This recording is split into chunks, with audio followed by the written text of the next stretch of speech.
The Toronto Star is reporting that the Ford government was really only serious about removing about 900 meters of bike lanes on Yonge Street and Bloor Street West, including this section of bike lanes right here. The article states, briefing documents prepared by Transportation Ministry staff and obtained by the Star via Freedom of Information show the government is prioritizing the removal of bike lanes on Bloor Street West between Resurrection and Clissold Roads and on Yonge Street between Millwood Road and Murden Street.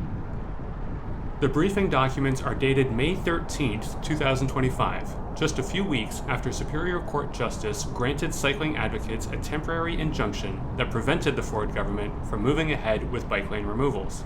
The justice would later rule in July that the Ford government's effort to remove bike lanes was unconstitutional. The government then launched an appeal a month later. Government documents released as part of the injunction hearing warned that removing the bike lanes may not actually ease congestion and instead could increase the risk of collisions and negatively affect businesses. The court found that parts of the Ford government's bike lane legislation violated the Charter of Rights and Freedoms because it put people at risk. The decision did not guarantee the right to bike lanes, but instead protected cycling infrastructure on the 3 targeted roads, including this section here. The justice said the government has the right to make decisions about roads and traffic infrastructure, but where the government takes action that puts people at risk and does so arbitrarily, its actions may be restrained by the Charter of Rights and Freedoms. I recorded this video on the morning of September 18th, and I counted bikes as I did it. You can see them in this video. You can see these bike lanes are being used by cyclists and scooter riders, and just within this short distance, removing the bike lanes would not improve traffic whatsoever. This line of cars is here because of a stoplight.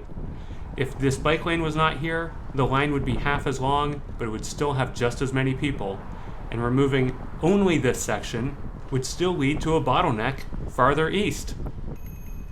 It would make no impact on traffic or anything except to endanger the lives of these cyclists and scooter riders. It's just another example of the Ford government, the provincial government, making a lot of noise and trying to rile up its base and anger those commie pinkos without actually proposing anything of any substance.